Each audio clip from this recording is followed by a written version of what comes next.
Hello my dear students. Elasticity में थोड़ा हम आज और आगे बढ़ते हैं और अच्छे ढंग से डिफॉर्मिंग फोर्सेस को हम और अच्छे ढंग से समझते हैं। देखिए, डिफॉर्मिंग फोर्स अगर मैं हल्का रिवाइज कराऊं तो डिफॉर्मिंग फोर्स वो फोर्सेस होते हैं जो बाहर से पेयर में लगाए जाते हैं किसी बॉडी में और वो बॉडी की शेप को चेंज करने के कैपेबल रहते हैं। राइट। अच्छा, डिफॉर्मिंग फोर्स कितने टाइप के हो सकते हैं? क्या इनका भी कोई क्लासिफिकेशन है? हाँ, क्लासिफिकेशन है। देखिए, टाइप्स ऑफ डिफॉर्मिंग फोर्सेस। कितने टाइप के डिफॉर्मिंग फोर्सेस हो सकते हैं? बहुत टाइप के डिफॉर्मिंग फोर्स हो सकते हैं, लेकिन फिलहाल अभी बेसिक लेवल की अगर हम बात करें तो डिफॉर्मिंग फोर्सेस को बेसिकली थ्री पार्ट्स में कैटेगराइज किया गया है। हम इसके थ्री पार्ट्स बना सकते हैं। मैं ऐसे लिख देता हूं कि ये कितने टाइप्स के होते हैं? थ्री टाइप्स के होते हैं। पहला टाइप डिफॉर्मिंग फोर्स का कहलाता है टेंसाइल फोर्स। क्या नाम है इसका? Tensile force. इसी को लॉन्गिट्यूडनल फोर्स भी बोलते हैं। Longitudinal force. सेकेंड कैटेगरी हमारे पास आती है वॉल्यूमेट्रिक डिफॉर्मिंग फोर्स। क्या नाम है? Volumetric deforming force. और थर्ड कैटेगरी डिफॉर्मिंग फोर्स की आती है शियर फोर्स। Shear force. और भी बहुत टाइप के होते हैं, बट फिलहाल अभी उन बहुत टाइप की फोर्सों को हमने इन तीनों में ही एडजस्ट कर रखा है। एक एक करके समझते हैं। पहले टेंसाइल फोर्स क्या चीज है?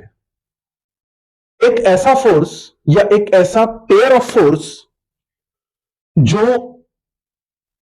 बॉडी की सिर्फ एक ही डायमेंशन के अलोंग लगाया जाए। बेसिकली अगर हम देखें तो हमारे पास किसी बॉडी में कितनी डायमेंशन हो सकती है? थ्री डायमेंशन हो सकती है ना? लेकिन अगर हम सारी थ्री डायमेंशन में से सिर्फ एक ही डायमेंशन में, वो कोई भी हो सकती है, उन तीनों में से किसी भी एक डायमेंशन में फोर्स लगाना है, वो एक डायमेंशन आपके चॉइस की कोई भी हो सकती है। ठीक है।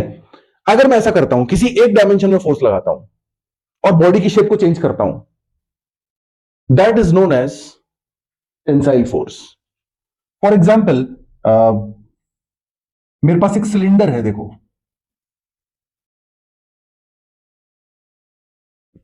इस सिलेंडर की लेंथ एल है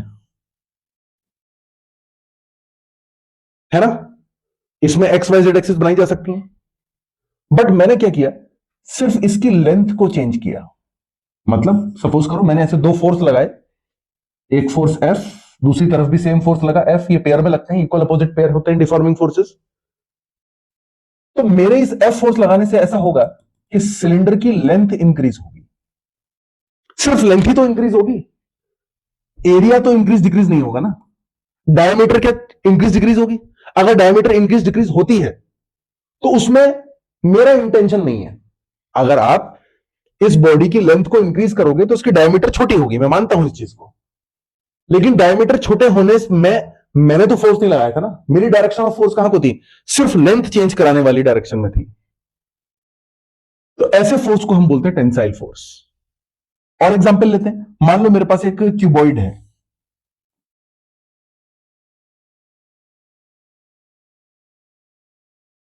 सपोज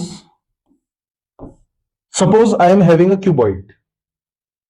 क्यूबॉइड के पास लेंथ भी होगी एल, क्यूबॉइड के पास ब्रेथ भी होगी बी, क्यूबॉइड के पास हाइट भी होगी एच। ठीक। मैंने क्या किया? ऐसे करके एक फोर्स लगाया नीचे को एफ, और ऐसे करके एक फोर्स लगाया ऊपर को एफ। क्यों करके? दोनों फेसेस को मैंने पकड़ा और ऐसे करके खींचा ऊपर की तरफ और नीचे की तरफ। तो मैंने कौन सी डायमेंशन में फोर्स लगाया? मैंने लेंथ को छेड़ने की कोशिश करी, मैंने ब्रेथ को चेंज करने की कोशिश करी, या मैंने हाइट को चेंज करने की कोशिश करी? मैंने हाइट को चेंज करने की कोशिश करी। ये ऐसे करके इसकी हाइट बढ़ जाएगी, हो सकता है सिलेंडर इस क्यूबॉइड की, ऐसे करके इसकी हाइट इंक्रीज हो जाएगी। थोड़ा ऊपर को उठ जाएगा। हाँ, लेंथ और ब्रेथ भी चेंज होंगी। ऑब्वियसली एक डायमेंशन चेंज होगी तो दूसरी डायमेंशन ऑटोमेटिकली चेंज होगी, क्योंकि वॉल्यूम तो सेम रखना है ना, वॉल्यूम सेम रखना है। लेकिन मैंने जो फोर्स लगाया, मैंने खाली लेंथ चेंज करने के लिए लगाया, ब्रेथ चेंज करने के लिए लगाया, कि हाइट चेंज करने के लिए लगाया? मैंने सिर्फ हाइट को इंक्रीज कराने के लिए मैंने खींचा। ये फोर्स जो मैंने लगाई हाइट को इंक्रीज कराने के लिए लगाए। तो ऐसा फोर्स जो सिर्फ एक ही डायमेंशन में लगाया जाता है, बाकी डायमेंशन चेंज हो जाएंगी वो एक अलग बात है, लेकिन अगर हम इंटेंशनली सिर्फ एक ही डायरेक्शन में या एक ही डायमेंशन में फोर्स लगाएं, ऐसे फोर्स को हम बोलते हैं टेंसाइल फोर्स। और टेंसाइल फोर्स लगाने पर बॉडी का वॉल्यूम कभी भी चेंज नहीं होता। आप हाइट बढ़ाओगे तो इसकी लेंथ कंप्रेस हो जाएगी, ऑटोमेटिकली कंप्रेस होगी, लेकिन वॉल्यूम सेम रहेगा। तो मुझे बात आई। तो टेंसाइल फोर्स के लिए हमको कुछ चीजें बहुत अच्छे ढंग से समझ में आनी चाहिए। वो ये है, always applied only along any one of the dimensions of body। ये सिर्फ एक ही डायमेंशन के अलोंग लगाई जाएगी। दूसरी बात टेंसाइल फोर्स के साथ ये इंपॉर्टेंट है कि टेंसाइल फोर्स हमेशा और हमेशा जब भी किसी बॉडी में एक्ट कराया जाएगा, बॉडी का वॉल्यूम कभी चेंज नहीं होगा। Volume of body remains unchanged.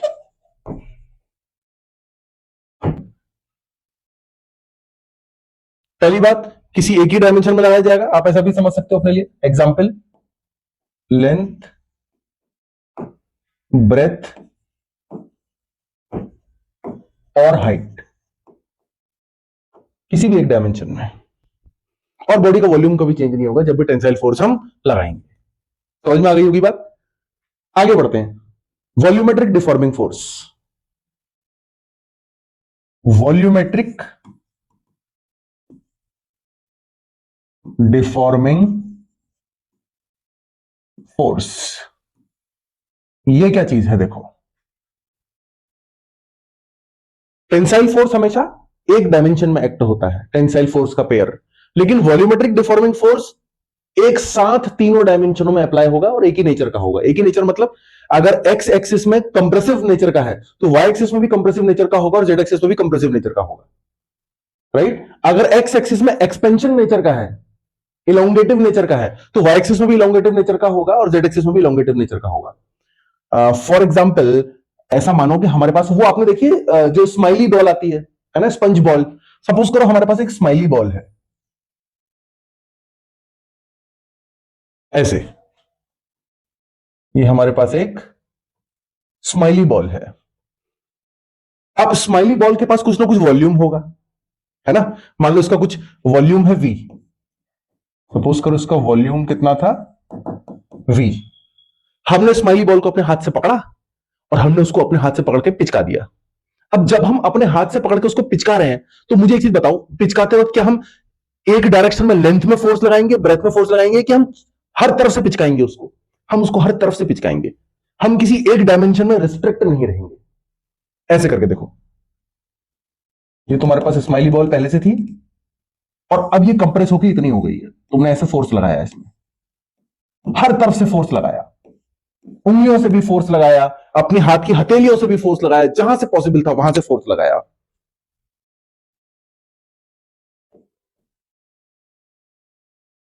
और अब इसका वॉल्यूम क्या हो गया है? डिक्रीज हो गया है। ये था इनिशियल वॉल्यूम, मान लो इनिशियल वॉल्यूम v था। अब अगर आप देखोगे तो इसका फाइनल वॉल्यूम कितना हो गया? फाइनल वॉल्यूम v डैश हो गया।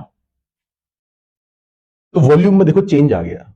और फोर्स जो आपने लगाया उसकी कोई एक पर्टिकुलर डायरेक्शन नहीं है कि आप एक्स एक्सिस में लगाएंगे या वाई एक्सिस में लगाएंगे। आप कहीं भी लगा सकते हैं, एक्स एक्स में लगाओ, वाई में लगाओ, जेड में लगाओ, कहीं भी लगाओ, बस हर डायरेक्शन में लगा दो। ऐसा फोर्स डिफॉर्मिंग फोर्स क्या कहता है? वो कहलाता है वॉल्यूमेट्रिक डिफॉर्मिंग फोर्स। और वॉल्यूमेट्रिक डिफॉर्मिंग फोर्स की दो बातें बड़ी इंपॉर्टेंट है, याद रखना लास्ट में।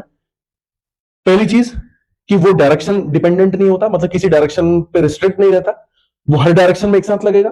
दूसरी बात, वो बॉडी के वॉल्यूम को चेंज करने की काबिलियत रखता है, वॉल्यूमेट्रिक डिफॉर्मिंग फोर्स। तो दो चीजें हम लिखते हैं अपने मतलब के, दो ही पॉइंट हमारे काम के हैं। Applied along all the dimensions, her dimension लगाया जाएगा। दूसरी बात, बॉडी का वॉल्यूम चेंज हो जाएगा, volume of body is changed. Body का वॉल्यूम चेंज होगा ही होगा अगर वॉल्यूमेट्रिक टाइप का डिफॉर्मिंग फोर्स लगाया जाएगा तो। समझ में आ गया होगा सभी बच्चों को। अब हम थर्ड टाइप के डिफॉर्मिंग फोर्स में चलते हैं, which is shear force.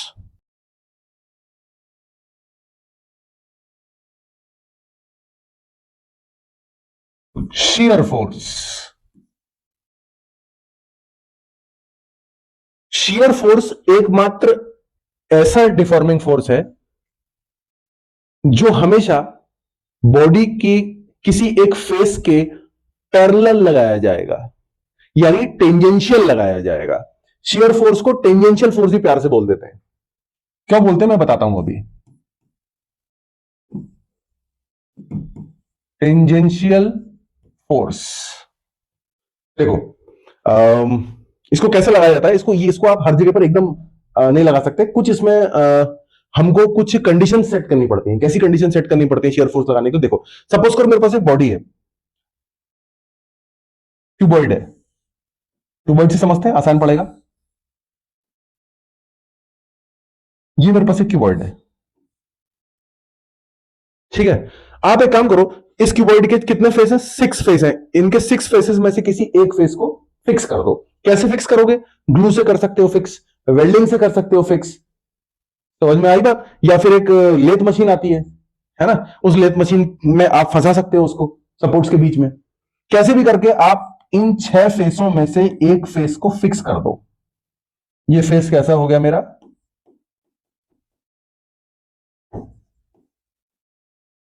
Fixed face. अब बचे कितने फेस?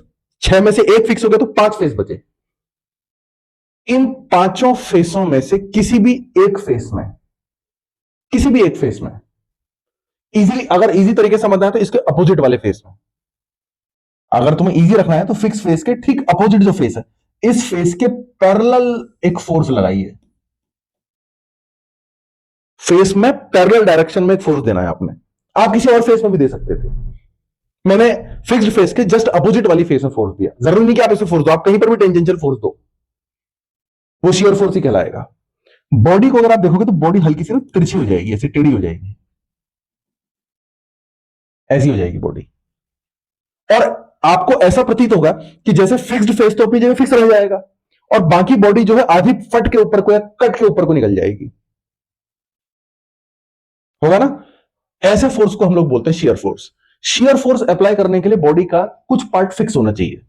जैसे मैंने इस क्यूबॉइड में एक फेस आपका फिक्स किया और उसके अपोजिट फोर्स फेस में जाकर मैंने पैरेलल फोर्स लगाया। क्लियर है? मैं ऐसे भी लगा सकता था फोर्स, इस फेस की भी पैरेलल लगा सकते हो आप फोर्स। आप ऐसे पैरेलल फोर्स लगाओगे तो ये कुछ इस तरीके का स्ट्रक्चर बन जाता है ना। यहां से ऐसे करके डिफॉर्मेशन होने लगता है, इसमें यूं करके फेस ऐसा हो जाता। मतलब कुल मिला के फिक्स्ड फेस वही रह जाता और बाकी बॉडी का कुछ पोर्शन फट के आगे निकल जाता।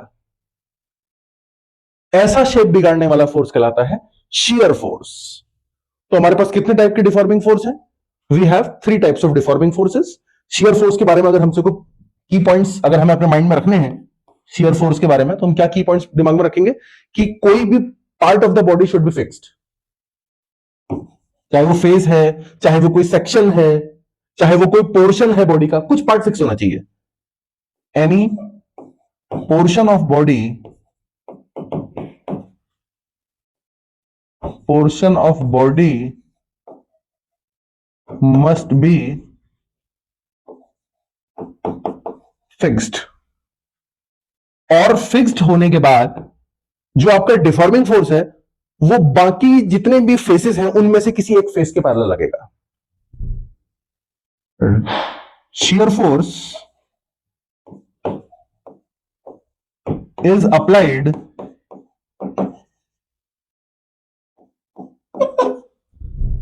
parallelly to any one of the faces. समझ में बात है? ये लेंथ नहीं बढ़ाने वाला फोर्स है। जैसे टेंसाइल फोर्स लेंथ को इंक्रीज डिक्रीज करता है, ब्रेथ को इंक्रीज डिक्रीज करता है, वॉल्यूमेट्रिक डिफॉर्मिंग फोर्स वॉल्यूम को इंक्रीज डिक्रीज करता है।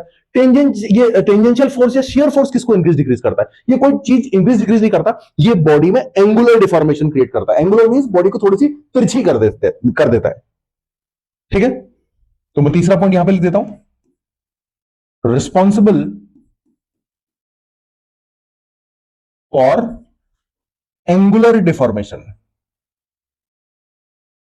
एंगुलर डिफॉर्मेशन, ये एंगुलर डिफॉर्मेशन के लिए रिस्पॉन्सिबल होता है। तो ये बेसिकली 3 टाइप के हमारे पास डिफॉर्मिंग फोर्स होते हैं। समझ में आ गई सभी बच्चों की बात? अब हम समझते हैं स्ट्रेस। देखो क्या है स्ट्रेस। अगर मान लो मैं आपसे कहूं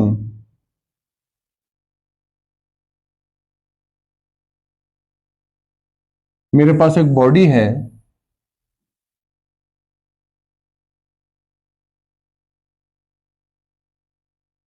इस बॉडी में मैंने ऐसा डिफॉर्मिंग फोर्स लगाया F।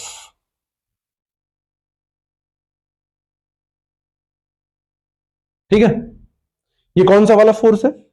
डिफॉर्मिंग, जो बाहर से लगाया जा रहा है, वो भी डिफॉर्मिंग। तो बॉडी अपने अंदर क्या स्टोर करेगी? रीस्टोरिंग। बॉडी ने क्या डेवलप किया? F restoring. मुझे बताओ रीस्टोरिंग फोर्स कौन से एरिया के परपेंडिकुलर लग रहा है या फिर कौन से एरिया में लग रहा है? मुझे तो समझ में आ रहा है कि जो हमारा रीस्टोरिंग फोर्स है वो इस एरिया में लग रहा है। देखो ध्यान से, इस एरिया में लग रहा है। क्या रीस्टोरिंग फोर्स छत में लगेगा? नहीं। क्या रीस्टोरिंग फोर्स जमीन में लगेगा? नहीं। क्या रीस्टोरिंग फोर्स सामने की दीवार में लगा? नहीं। क्या रीस्टोरिंग फोर्स पीछे की दीवार में लगा? नहीं। तो रीस्टोरिंग फोर्स कहां लगा? रीस्टोरिंग फोर्स साइड की दीवारों में लगा, क्योंकि साइड की दीवारों में ही तुमने डिफॉर्मिंग फोर्स लगाया था और साइड की दीवारों में ही लगा रीस्टोरिंग फोर्स। तो जिन दीवारों में, जिन एरियाओं में रीस्टोरिंग फोर्स डेवलप हुआ, मान लो वो एरिया की वैल्यू हम लोग ले लेते हैं ए से। बहुत सारे फेस हैं, लेकिन रीस्टोरिंग फोर्स हर फेस में नहीं लग रहा। जिस फेस में रीस्टोरिंग फोर्स लगा उस फेस का एरिया है मान लो ए। तो अगर मैं रीस्टोरिंग फोर्स को डिवाइड कर देता हूं जिस एरिया में वो अप्लाई हुआ, जिस फेस के परपेंडिकुलर वो अप्लाई हुआ, वो रीस्टोरिंग फोर्स और एरिया का जो रेशियो है वो रेशियो कहलाता है अपने आप में स्ट्रेस। क्या कहलाता है? स्ट्रेस। अच्छा, अगर तुम रीस्टोरिंग फोर्स अपॉन एरिया ना करके डिफॉर्मिंग फोर्स अपॉन एरिया कर दो,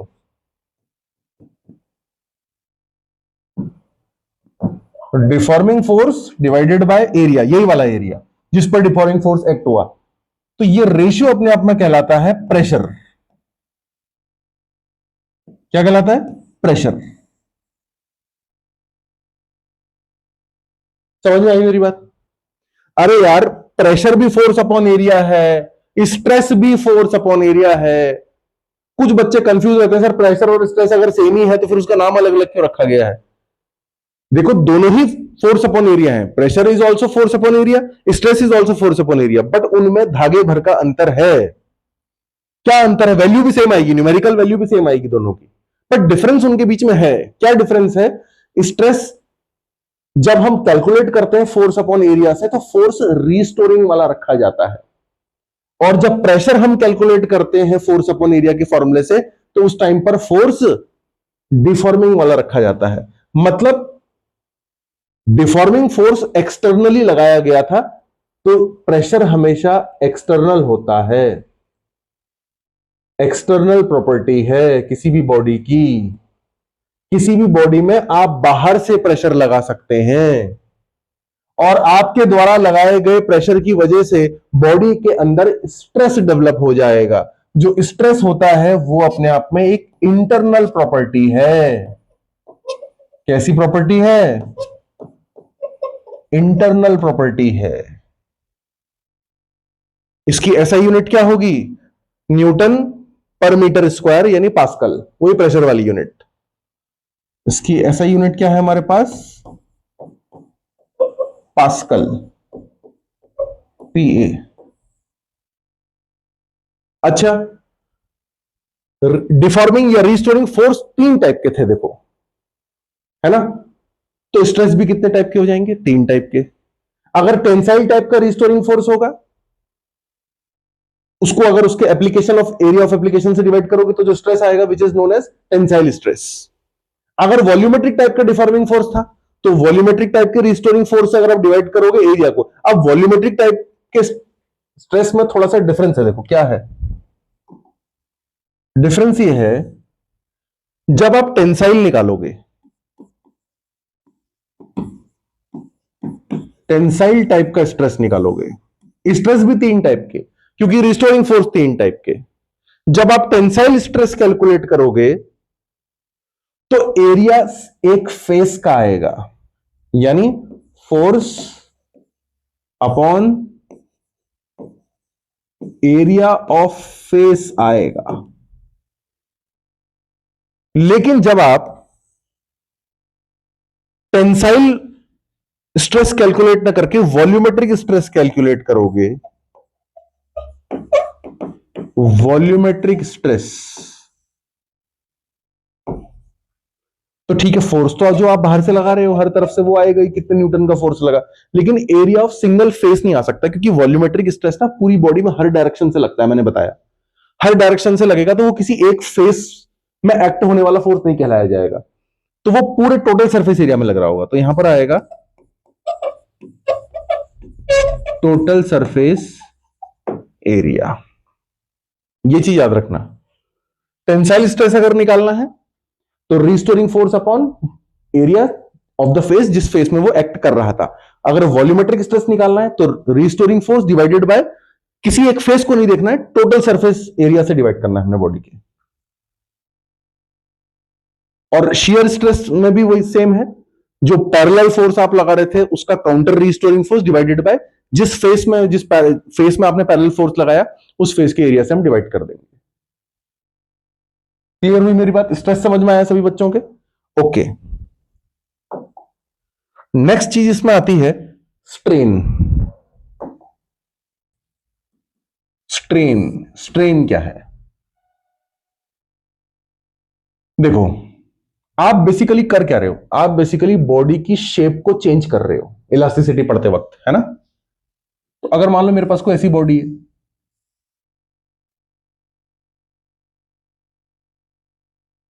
जिसकी लेंथ एल है, आपने लेंथ को इंक्रीज किया, लगाया फोर्स एफ, इसकी लेंथ बढ़ गई। कितनी बढ़ गई?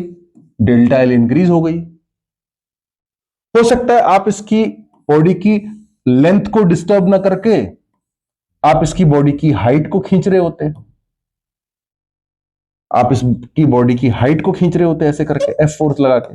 जरूरी थोड़ी आप लेंथ को इलोंगेट करो, हो सकता है आप हाइट को इलोंगेट कर रहे हो। तो इसकी हाइट जो है पहले एच थी, अब हाइट थोड़ी बढ़ जाती इसकी। कितनी हाइट बढ़ जाती देखो, मान लो अब इसकी हाइट हो जाती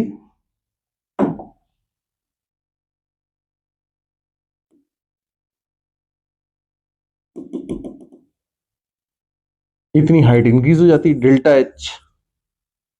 ऐसी ब्रेथ में भी आप चेंज कर सकते थे, वॉल्यूम में भी कर सकते हैं। देखो अगर मान लो आपके पास पहले वॉल्यूम इतना था V, आपने इसमें डिफॉर्मिंग फोर्स लगाया, कंप्रेशन जनरेट किया मान लो,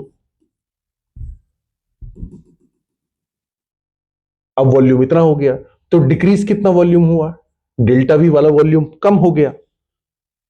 तो चाहे आप कैसे भी शेप को चेंज करो, जो भी पैरामीटर आपका चेंज हो रहा है,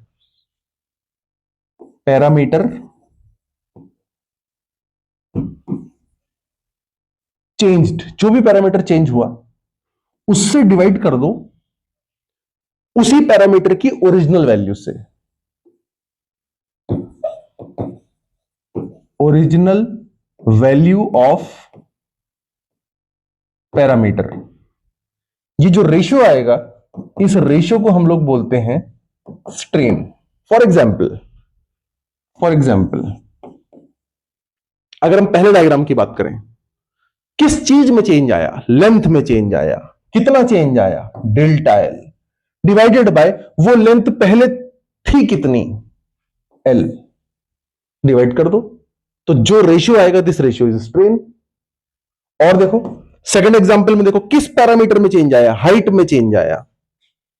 तो जितना चेंज आया डेल्टा एच डिवाइडेड बाय पहले वो हाइट कितनी थी? एच। इसका रेशियो भी स्ट्रेन कहलाएगा।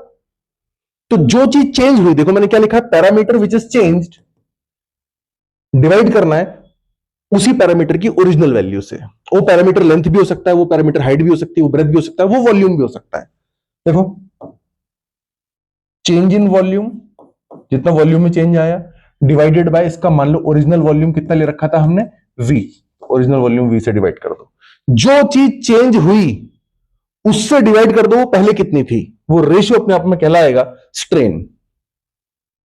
अब लेंथ हाइट ब्रेथ यानी सिंगल डायमेंशन में चेंज आ रहा है तो स्ट्रेन कहलाएगा टेंसाइल स्ट्रेन या लॉन्गिट्यूडनल स्ट्रेन। स्ट्रेन भी तीन टाइप के। वॉल्यूम में चेंज आ रहा है तो डेल्टा वी अपॉन वी करके स्ट्रेन निकालोगे, ये कहलाएगा वॉल्यूमेट्रिक स्ट्रेन।